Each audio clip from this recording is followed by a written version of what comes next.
Welcome to the Movie Brothers. I'm Wojo, this is JP. How you doing? And tonight's review is actually a movie. It's about Walking Dead. Walking Dead Season 2 review.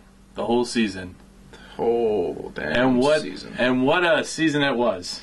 Well, let's just go over tonight's episode first off. I mean, that was crazy. It was a great ending. Absolutely insane. A very long, it wasn't even a long season. It's a 13-episode season, and it worked really well. It did. Especially, I feel like it built up to this. I feel like you obviously knew they were going to be getting out of there. You obviously knew there was going to be these confrontations that came out. So I feel like it was a great finale as far as TV shows go. I mean, it's definitely one of the exciting. Set up Season 3 very well. Yeah, and I mean, the excitement. That was definitely something that was in there that was very, very, I don't want to say fresh, because there's always some kind of there's always that question of not knowing, who's going to die in this episode. But I feel like in this episode, especially, since it's the finale, they're like, okay, let's go kill people off. There's a lot of killing people off in this. Actually, you know what's funny, though? In this finale, if you count this with the past 3 episodes, well, they weren't, major characters. Yeah, the people who die off in these episodes, I'd say this episode, anyway. I feel like the build-up to this episode, if you count this episode with the past 2 or 3 episodes, this is all kind of a build-up. I would say the end of the season was just kind of a lot of death. Yeah, because this whole season it's been there haven't been that many zombies really up until this point.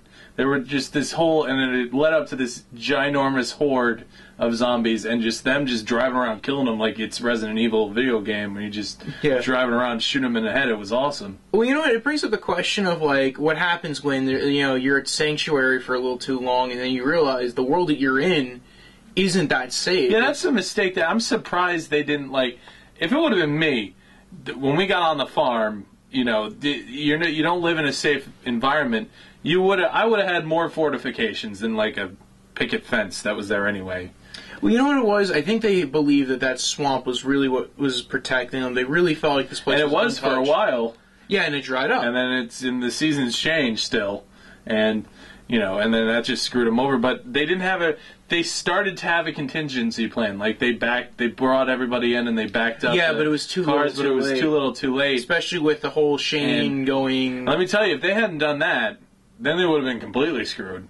If all the cars were all still out there and not. Oh yeah, no, definitely, they would have been really humped if that came up. If they didn't have the cars sitting right there. It was pretty awesome, though. No, they did that. I mean, but I feel like they should have had better contingency plans. I agree. You're in a zombie apocalypse. Have an escape route. Dig a tunnel.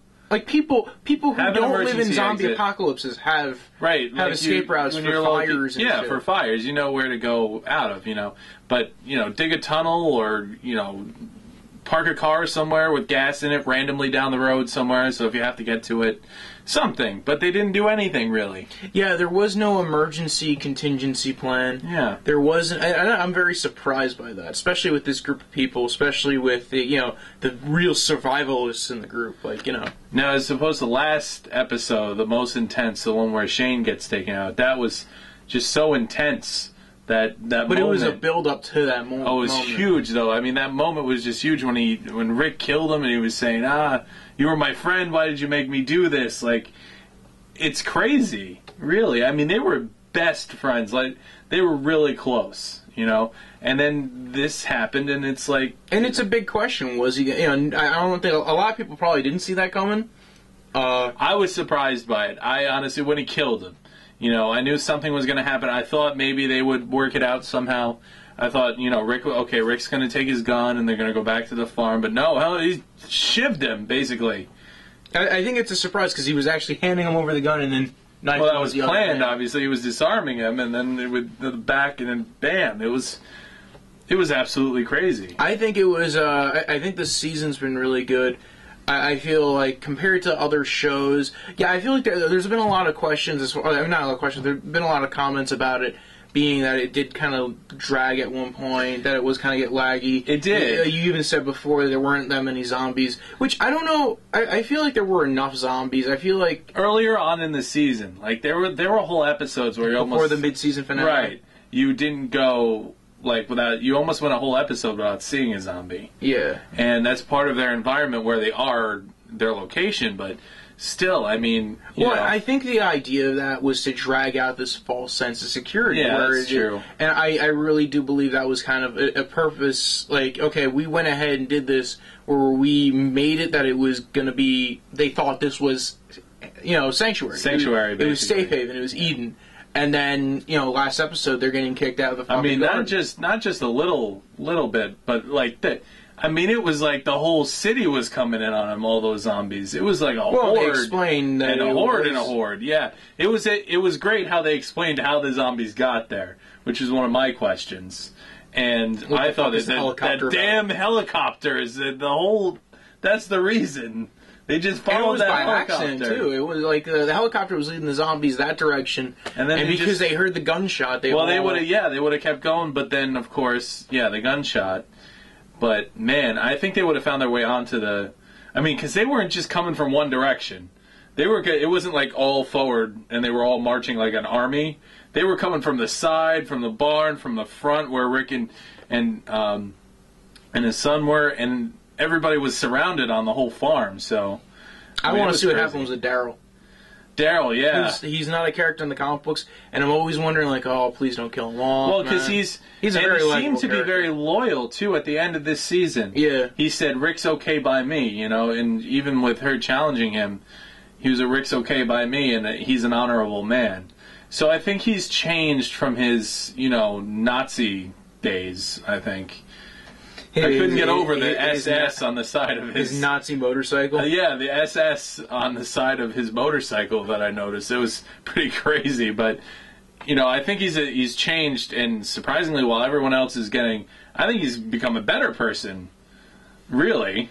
Well, there was another character I felt like this season really grew and actually I feel like Daryl, his growing was a little subtle. I feel like Andrea grew a lot this season. Andrea's now a badass, really a fighter. Andrea went from the person who at the end of last season wanted to kill herself, and now is really probably one of the best survivors in the group as far as the women go, which is surprising. The funny thing is, like, you had that, the episode, now listen, this episode, the episode where, like, the girl tried to kill herself. Yes. That episode, I feel like it kind of crosses a thing, like, you don't know who you should really agree with on that.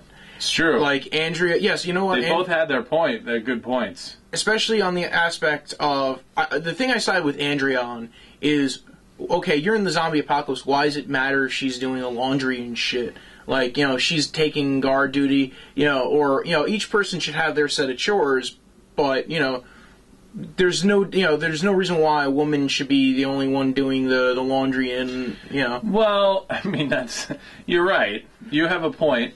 I don't want to sound like chauvinistic and saying like they're trying to set normalcy and that's what normally happens, but not really, not anymore. It does happen. I mean, they had a motherly role and they were taking care of the dishes and I'm not against that. The guys were the people who want to take that role. But if she wants to go ahead and take the choice of, listen, you know what, I'm not going to be. Yeah, that's I'm not going to be a weakling. I'm not going to go out without a fight and just do laundry and whatnot. I think all the women in the series are strong in one way or another because they have to be. Everyone in the whole world has to be strong in one point or another, with all this craziness going on. But I think in all, it was a great season. I mean, and I can't wait for next season. The prison is going to be awesome. Yeah, that last shot of that prison. I haven't read the comic books, so I don't know what's going on, which I like. I like being surprised.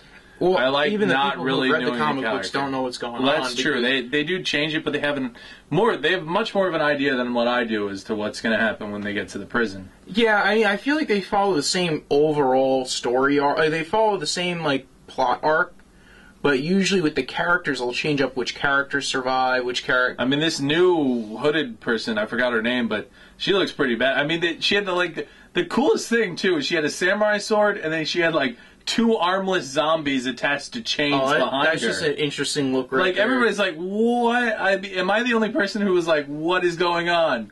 She has zombie pets. In enters the new badass of the group, and they don't have. Well, that's part of them.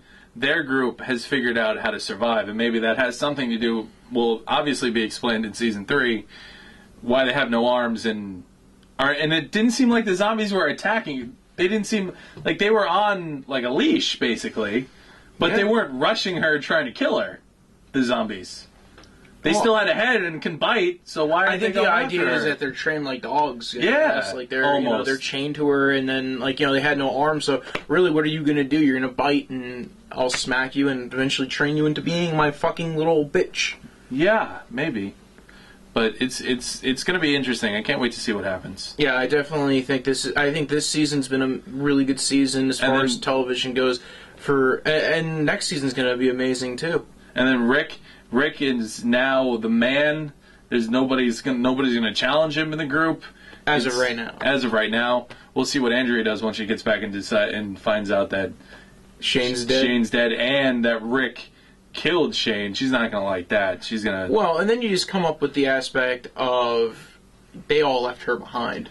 True. Logically, they all thought they were dead. She was dead, but. Logically, so they all sat there and went, "Oh." It's not like she was running after the car and like, "Ah, let me back in, let me back." Right, and they just left her, but they thought she was dead. That's hindsight is 20/20. Really, you can't if you see somebody like the way the camera angle was, as if you were watching her. It looked like she was getting eaten by the zombies when she had already shot it in the head and just fell on top of her. Yeah. So, I don't know. It's going to be interesting to see I want to see, as far as characters go, I want to see, a comic relief come in. Not that you need someone to, just tone down the darkness, but I feel like, I don't think that's needed for something like this. What I feel like I would want to see, though, is, because this is a real psychological thing, somebody who defends with comedy. Somebody who really, in this dark time, I know I would be sitting there cracking jokes all the time. True. And I have to agree with you. There probably should be someone like that. Because I feel like that's a lot of people, and I feel like it's an odd thing that that's not a represented group as far as this, zombie apocalypse group. How do you not have, you don't have to have a comic relief for the show. This guy could be making bad jokes or whatever, but who really feels like they defend via comedy. True. Or defends by joking and, having that dark sense of humor. And, with Season 3, they're going to go to a prison. You don't get much better fortified than a prison. Really. Prisons, banks. And schools. Police stations, too. School's not as bad as a prison. No, I'm saying, those are the top... The top, yeah. Those are the top places. If I had to pick, if I had to pick and there was a prison, nearby... No, I was just saying, places that are, in towns that, you would pick. You would pick. If there's obviously a prison, really well fortified. If you don't have that, you go to the nearest police station, bank, or, school. School. Because most of those were built to be bomb shelters. True. You're right. That's a good point there. Or, disaster relief shelters. Just a thought. In case there's ever really a zombie apocalypse, go to your nearest police station. Well, wait until the zombie... Wait till the zombies wipe out the police. Yeah, this is what I think... Because this is my key to... surviving a zombie apocalypse. Hide. Don't go out and go, and start freaking out in the streets. Hide. Wait for everybody else to get eaten or killed off. Then once all the zombies is spread out and you can kind of move around, then go out and see what's going on. Because if you I'm telling you, I'm not going to a military installation at the zombie outbreak. Because it always gets overrun. Always. There's always okay, we'll go to I just don't feel we'll go safe to Fort with the Hood. military. We'll go with they have machine guns and yet they never do anything. They always get overrun. You have a tank. How do you get overrun? I don't understand it, but I think the whole key is to just survive the initial onslaught and then survive from there. I feel like this episode had a lot of, especially not this episode, this season had a lot of tension being drawn between Rick and Shane, and it eventually did come to, fruition. And this has been a really interesting season, and there's been a lot of tension, a lot of playing with people's emotions.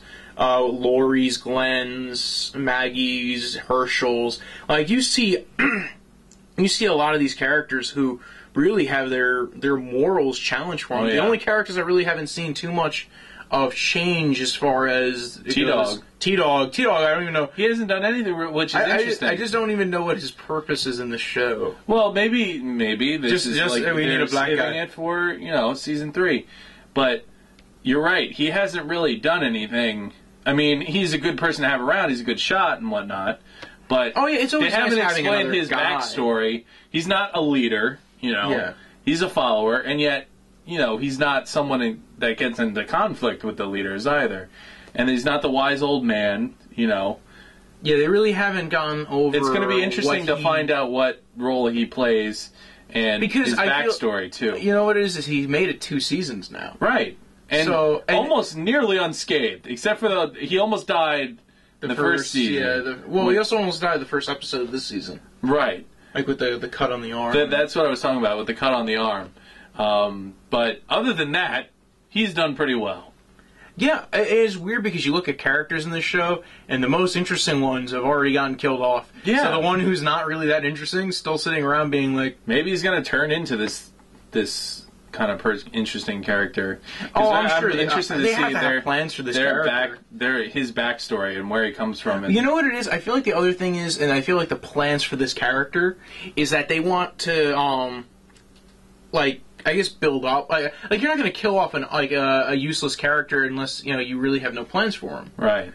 But if a character like him, who's not really done anything yet, but he's been around for 2 seasons, you feel like, well, we got to put him somewhere. We got to use this guy.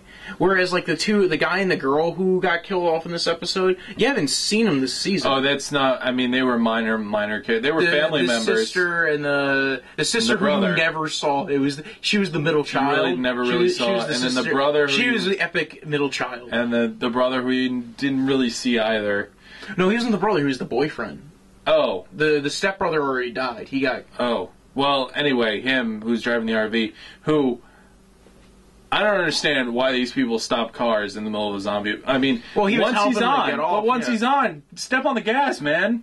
Lock the door. Want to knock him over, but... Lock the door, because that's how they got in. Yeah, that was stupid. Like, how did I mean, it's an RV, so is it a bus door? I guess it was. But... how did they get the door open so easily? Lock that thing, man. You're in a zombie apocalypse. I don't know, but that was pretty brutal too. How he got taken out, just torn apart. Oh yeah, and I feel like it was. I feel like it was just too damn easy. I feel like some of the characters you just go, that was a throwaway, because they don't seem like fighters, and they're not essential to the story. Yeah, so him, the middle child girl, they were like throwaway characters. They don't even have names. I feel like T-Dog, I feel like there's a reason why they have to have a reason to keep this guy around. Otherwise, they'd kill him off. Like, why not? Right. Well, I guess we'll find out in the 3rd season because cool. you've built this guy up for 2 seasons of really not doing anything, but he's been a part of the group. Right. So the next season, he's got to have some kind of role. I hope so. They're not going to keep him around for 3 seasons and be like, that's T-Dog. Well, maybe he'll die off on the 3rd season. Or maybe... Yeah, I mean, I guess they have to have random back characters so you kind of feel like that tension's still... because they're not really killing off Rick anytime soon. And they're only killing off, like, one of the core group when it really matters. And when it's really emotional. Like that... Like, when Rick killed Shane, it was a real, like, Julius Caesar... et tu, Brute kind of moment. Yeah, whereas he was like stabbing him, he was like, "Why?" Or Sophia. Sophia died at the mid-season finale. Those are really intense and meant to be intense episodes. Right. I feel like the reason why they keep characters like T-Dog and Randall. Well, Randall's gone now. But people like T-Dog and these side characters and stuff like that is because they want to cause that tension. Like, they want to make it so that, you know what, if these characters die, you're not going to, it's not killing everybody to be like, oh, I can't believe I missed that episode, or something like that. But it's like, wow, it kind of gives that tension. Like, if the zombies are around, yeah, you know that Rick's not dying in the 3rd episode of the 3rd season, but if T-Dog's with him, he might die. It's got a chance, yeah. So it builds up that tension, and actually that's a technique used in a lot of TV shows, is using side characters and recurring characters as tension builders. Agreed. It's going to be awesome. It's going to be a wild ride. Oh, I can't wait. Yeah, I can't wait till next year in the fall. But I feel like it's been a really good season. It has, no doubt. It's been a great season, and I can't wait to see what they do next, really. Yep. And hopefully we'll find out next year. Yeah. Stay tuned. That's the Movie Brothers. Next week or week after, we'll be doing a movie, depending what comes up next week. You know what? Go find out. Go Google what comes out next week so we can promo it. We don't want to guarantee them something and then why? I don't know. You don't want to guarantee them, like, we're going to go see this movie, and then it's like, well, yeah, that movie we couldn't get to go see, say something happens, and we have to, like, come up with, like, something else to review. That's a good point there. So, this is the Movie Brothers. Tune in next week to see what else we review. Hope you've enjoyed. Yep. Doctor. But we're not reviewing that movie. That is all. Pizza.